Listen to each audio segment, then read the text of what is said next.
This is a podcast about our lived experience, which unfortunately includes infant death and subsequent mental health struggles.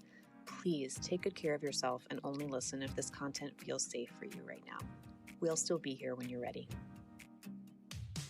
Hi, I'm Judith. And I'm Alina. We are internet friends turned real-life friends who both experienced the tragic loss of our sons to sudden infant death syndrome in winter of 2021. In the year after Aiden died, my husband and I both became unemployed. My parents divorced, and we had to move 5 times for various reasons. And as for me, just a few weeks before my son Quinn died, my then husband had come out to me as a transgender woman and were subsequently divorcing. It's been a lot. It's been a lot. But as long as we're living, we will love our sons deeply and work to make sure that we live a life that makes them proud. Welcome to As Long as I'm Living podcast. We're so glad you're here. Hi. This is Alina, Quinn's mom. And I'm having a really bad day. I just feel really sad. Really sad. Really fragile. I've been feeling pretty good recently and feeling joy again, which I've been welcoming. But right now, today, I look around at my life and I hate it. I hate this life. I hate this life so much. Happy or joyful, I'm able to feel this life sucks. This sucks. I feel like this rebuilding that I'm doing, this life that I'm building, this rebuild is such a fucking consolation prize.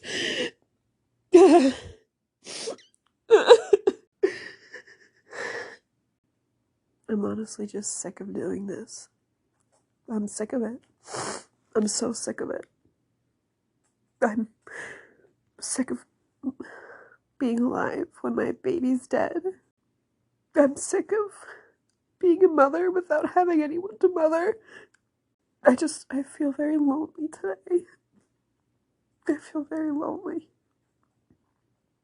And I have wonderful friends and family, and I have a boyfriend who loves me, and I just feel like it all pales in comparison to the joy I felt before when Quinn was alive. And to have known that joy, and then to have lost it is it's really painful. I was really sad. I really appreciate you articulating that feeling because I myself have felt it so often. I felt it today. I even felt it this morning. I felt it like an hour ago. I was like, oh, I don't want to do this life anymore. Sometimes I look at my life and I'm like, this is my life? It's really bad. This one, can I return it for another? I don't want to do this anymore. Oh my God. So to give the listeners a little context, I had a really bad week last week. I had one of the bad weeks. Some weeks are good, some weeks are bad. The last week was a bad week. For a full probably 8 or 9 days was just sleeping on the floor, staring off into space. I posted a couple of reels on our Instagram that seemed to resonate with people, which I can link in the description here. But basically, it was a bad week, and I did not feel good. I have been feeling really happy recently, as our listeners know. But it doesn't last when you have a dead baby, and I was really feeling absolutely awful. Shit. Shit. You did have a really... Yeah. I really appreciate you being so honest and vulnerable and sharing those reels, because I think when you're in it, it's really hard to want to give of yourself at all. Even just take a video, let alone put together something creative. I don't even want to look at myself in the mirror, let alone take a video and then share it with thousands of people. So there's a vulnerability there that is raw and hard. And so I'm really impressed that you had the awareness to do that. Thank you. I think it's, I was at a point in the week by the time I started recording that, I was like right in the sweet spot where I still felt like garbage, but I had slightly more energy. Yeah. Yeah. It was like Thursday or Friday. Yeah. Yeah. So it was like, yeah. And I'll say too, like your guys' comments on those reels and the messages, we got so many messages from you all. They genuinely made me feel better. That's really nice to hear. Yeah. It's really nice. Yeah. And I think, you know, so many people said I feel so seen right now. Yeah. I think that when you're in your most, or at least let me say this, let me speak for myself. When I'm in my most vulnerable, my most griefy state, it's very easy to feel lonely, even though I do have a good network, and I even have a network of other lost parents that I connect with, like Judith included. Judith is obviously one of those people. It still just feels really lonely because nobody is living my exact set of circumstances. Yeah. And, you know, it's not common for people. Like, one of the things that I've really been suffering about recently is not having a baby at all, like not even being able to try to get pregnant, because that's just not my life. And I don't really have anybody to commiserate with on that. You're totally right. It's just that's not a thing. Like, I know people who are trying to get pregnant and can't. And so I can commiserate about wanting to have a baby and not having one. And I obviously know, you know, plenty of people who are missing an important member of their family, but it's just not the same. Like I said, like, it's not the exact same set of circumstances, you know?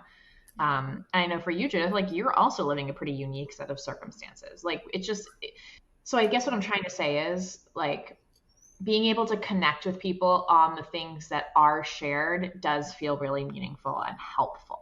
Like, everybody knows what it feels like. Yeah, but you could say, but my life is still very hard and sad and shitty. Yes. Yes. And, or maybe not, but maybe we should say, and my life is very hard and shitty. Yeah.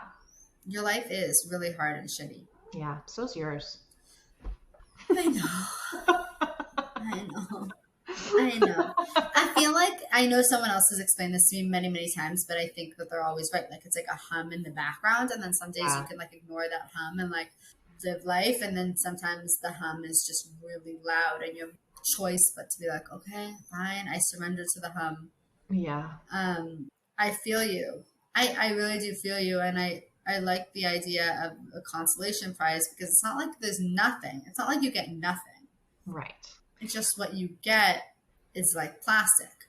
Yeah. You know? Yeah. It's fool's gold.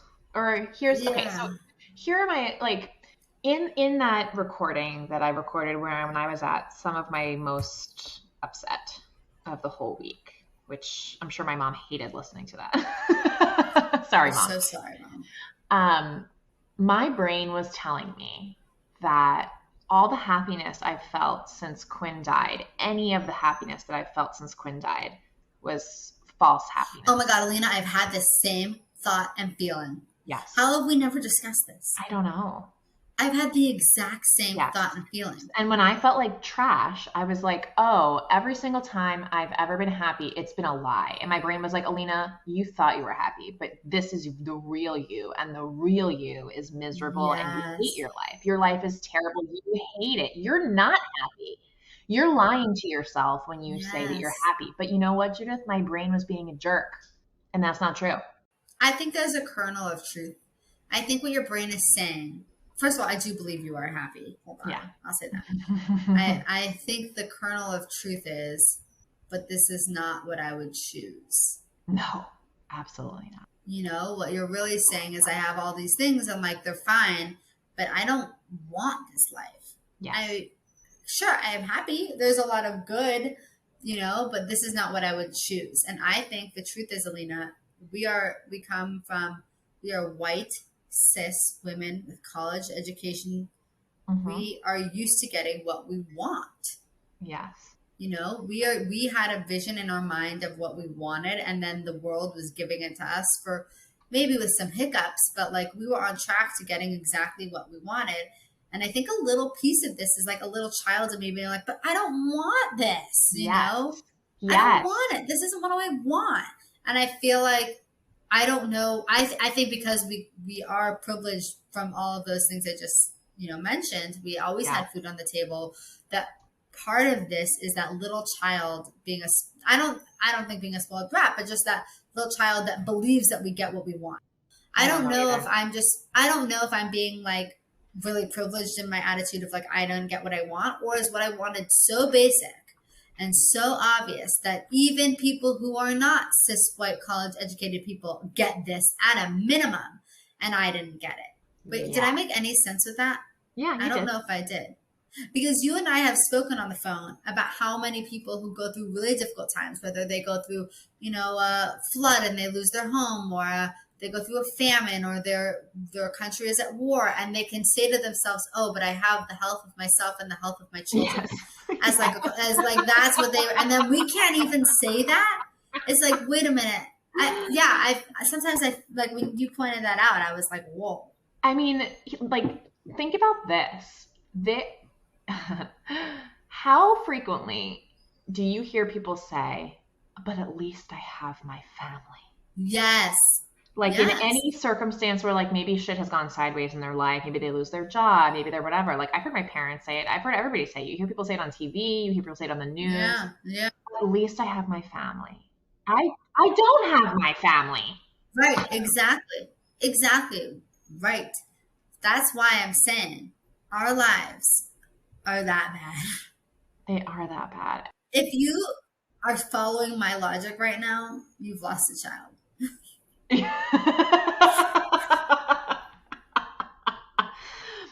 I just had therapy right before we recorded just now, and I spent like half of it just being so angry at the rest of the world. Like I'm so annoyed at all the stupid people with their stupid living children, their entire alive families. I'm like, fuck you. Fuck you. You don't even know how good you have it. I find that first feeling of like, I don't want this life. This life is so bad. This is like, I don't want to do this anymore. How long do I have to do this? Bleeds very directly into why me? Yeah. Anger. Like it's like the two are live together. Yeah. My grief does not live in an angry place in general. Yeah, mine doesn't either. But for some reason, when I get in the headspace that you're talking about right now, it's like my next thought is usually angry thoughts. Like, why me? I don't understand why this happened to me. Why did I lose my family? Why not her? Why not him? Why not them? Why am I the only one? This is not And also, fair. How dare anyone else complain? How dare they? Yes. Yes. Mm-hmm. Yes. It's like when I say to myself, but nothing is real in my life. Even my happiness is not real. I think that's when my brain is just like, well, fuck everyone else. Why do they get it? Exactly. And I want to add the counterpoint here that I think as much as each of those awful things my brain was saying do have a kernel of truth, I think that was mental illness, or maybe not mental illness, but that was like, grief. That's not how you feel. That's not how I feel. And my therapist encouraged me to literally like write down the things that I know are true, because maybe I'll need it someday. Like I felt like I was able to, throughout the last week, hang on to what I know is true. My brain was telling me, you hate your life. And I was saying, I don't hate my life. My brain was like, yes, you do. And I was like, no, I don't, I swear. And my brain was like, yes, you do. And I was able to still hold both being true. But Judith, I got tired of it. I was really losing steam. Like I felt like I was hanging off the edge of a cliff with my hand, and my hands were getting tired, like trying to grip onto what the truth was. And I would have lost it at some point. You know what I say to myself in those times? I say, if it was this bad always, you would not have a job. If it was this bad always, you would not have Alina. If this bad always, you would not have podcasts. Like these things are evidence that it's not always this bad. And I know by looking at pictures or by just like things in my house that I don't always feel this way. Yes. And I try and I look into concrete things. Like you could look at the fact that we have a podcast as just evidence that things are not always that bad. Because if you felt that bad all the time, you would not have one. You're right. That's really true. You're right. Yeah. I mean, I think you feel like that's more than you. And then you know what I asked myself? Did I ever feel like this before Aiden died? And the answer is no. I never felt like this. Absolutely no. Nope. I didn't either. I didn't even know that this feeling could exist. Yep. I would say I would classify what I was feeling the closest emotion I can say is despair. Yes. I really was in a bad place where my brain was berating me and I couldn't get off the floor. Like I was really truly despairing, like drowning in my own shitty life. You're right. Your life is shitty. It is. It's really bad. I mean, there's also good, but it is also really bad. Exactly. It's a consolation prize, but is it? Like, and I mean, so here's the crux of the issue, right? I do think it's a consolation prize. I think any joy that I Wait, Alina, remember I asked, oh shit. I asked you, I was like, how does your boyfriend feel about the fact that you wish you'd never met him? Yeah, I've talked to him about this. Right? I Because mean, the truth is, any family I build from now on, I'm gonna wish I didn't have. 150%. Yeah. And so like I think this new life that I'm building is a consolation prize. It Yes. is. And it can make me happy and I can have genuine joy. Okay, so let me ask this question about, I have a living daughter now. Yeah. Do I feel my daughter as a consolation prize? Do you? I do not, because I believe that the souls that are meant to be your children are the souls that are meant to be your children. So I believe I would have had this kid as my second kid or my third kid. Like this kid was meant to be with me and my family. Aiden could have been 2.5 when she was born. Aiden could have been 2.5 when she was born, or she could have come first and then Aiden would have died second. My belief is that she was meant to be with me. That's my belief. Is that the same belief you had before Aiden died, or is this like a new thing that is coming together for you? I don't think I ever, when people say, but you wouldn't be here if Aiden hadn't died. And maybe that is true. Maybe she wouldn't have been here right now when Aiden died. But like the sperm meets the egg in January, you have Aiden. If the sperm meets the egg in February, do I have Quinn? Like if the sperm meets the egg in March, do I have Ari? That's very difficult for me to believe that like the sperm meets the egg in a different month and then like I have a completely different soul. Yeah, I just can't possibly believe that. That doesn't make any sense. And then that's why when people say, well, if Aiden wasn't alive, then my daughter wouldn't be alive. And I want to say to them like, okay, but the odds of that, to me, that seems like, okay, well, what if you would have ovulated? What if just the sperm next to the sperm that you got you went there? Like, so many things could have led to a different child. 20 million things. Exactly. Yeah. I could have gotten pregnant accidentally when Aiden was 7 months old instead of intentionally. Yeah, it's possible. And then I would have had me, like, it's very difficult for me to believe that it's that scientific. I know I come from a religious background, but I also believe that part of it is like nurture versus nature. So it's I just don't believe that. I don't know that I've ever thought about it this way because I do really struggle with, because my kids won't have the same both parents. So like I'll be the mom of all my children, but Quinn will have had a different set of parents than the rest of my kids will have.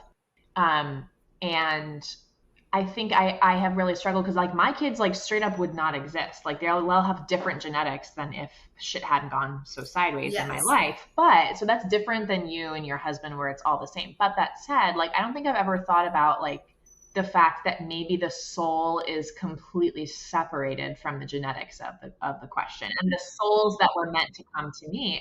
It's resonating a little bit for me right now. This is kind of like a brand new thought for me that I'm going to have to mull over, that maybe the souls that are meant to be my children are completely unrelated from the genetics of who they are, and that those kids are going to come to me anyway. Yes, I believe that. And I genuinely believe that, especially for people who've had stillbirths or something like that.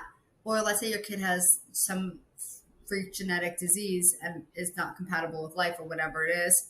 I believe that those souls were sent to you. I don't believe like God gives you what you can handle. I don't believe that. But I do believe that your child is connected to you from the minute you conceive that you want them. Like your child is yours, and maybe there's 25 up there and I only choose to bring down 3. Okay. That's possible. But I do believe that the children that are meant to be with me will come to me. Yeah. Just like I believe that you were meant to be in my life. Yeah. I believe that you were meant to be in my life, and I believe that we would have been friends. Well, I don't know that, but I do believe that You and I have talked a couple of times that like if we had like met at the grocery store or something, like I don't think we would have been friends. we would have been friends. I have no doubt in my mind. I have no doubt in my mind. But I would be very annoyed that you're so freaking anal. It would have driven me crazy. Here's what would have happened. We would have had to have been thrown together in a situation where we were forced to be together for whatever time. So like I'm imagining like a work retreat, right? Or next to sitting next to each other on an airplane or something. Exactly. Because it does take me a long time to warm up to somebody. And I opened up to you right away because we had this shared experience. But if we didn't have the shared experience, we are very different people. And I think it would have taken, we would have had to have worked together or something. Alina, you underestimate me. You're saying you would have won me over no matter what? I have no doubt in my mind. I would have weaseled my way into your heart. You had no chance. No chance. And I can prove it. How so? Because I just know. Because this is my proof, is that I like people like you. I gravitate to people who are similar to you. Aside from the fact that you're like a little bit like neurotic about some things that I am not about. Yeah. Like before Quinn died, you were more neurotic about stupid things that I don't give a shit about. But in general, I tend to gravitate towards people like you. So I know we would have been friends. And I happen to think shared experience, like I think the reason why we're such good grief partners is because we're similar. But I don't think that's the only thing we have in common. No, it's not. It's not. We have a lot of things in common. And Yeah. we enjoy spending time with each other, even if we're not grieving. Like we enjoy That's spending true. time. Yeah, We go to Home Depot. We can go to Home Depot. You don't do much, but we enjoy documentaries. Yeah. We have a lot in common that is outside. Here's the thing, Judith. You say you gravitate toward people like me. Like I know I'm very similar to your husband, right? Like you gravitate toward people like me. You are so different from every single other person in my life. Doesn't matter, Alina. You're underestimating my abilities. You're thinking too low of me. That has never stopped me. You're like some friendship superhero who just like charges in, knocking down walls. I just don't. That would never have stopped me in a million years. So what? I'm different than your friends, okay? Like I think that we would definitely have to be in a certain life circumstance because we just maybe don't like you don't leave your house very much. So where would I see you? But had we had the ability to spend time with one another, I have no doubt in my mind, I would have you would have been like, oh, I met this woman. She won't leave me alone. You know what I think we have in common that I really think it helps our friendship? I think we have a very similar sense of humor. We do have a similar sense of humor. We find the same things funny either it's in an absurd way or it's in like a true, genuine humor way. Like I think we find the same things funny. So that's good. And you know what, Judith, I guess you're kind of a consolation prize for me, but I don't think you're made of plastic. I think you are solid gold, baby. Oh my God, that's the cutest thing I've ever. I'm getting. But you think your boyfriend's a consolation prize, but I'm gold? He's gold too. He seems like he is. We'll give him some more time to figure it out. But I actually believe that too. I think that there are very few things in my life that don't feel like a consolation prize, but you don't feel like consolation. To all of our wonderful new friends, we want to hear from you. Email us at aslongasimlivingpodcast@gmail.com and follow us on Instagram at aslongasimlivingpodcast. We'll get back to you as soon as our grieving brains allow. Yay!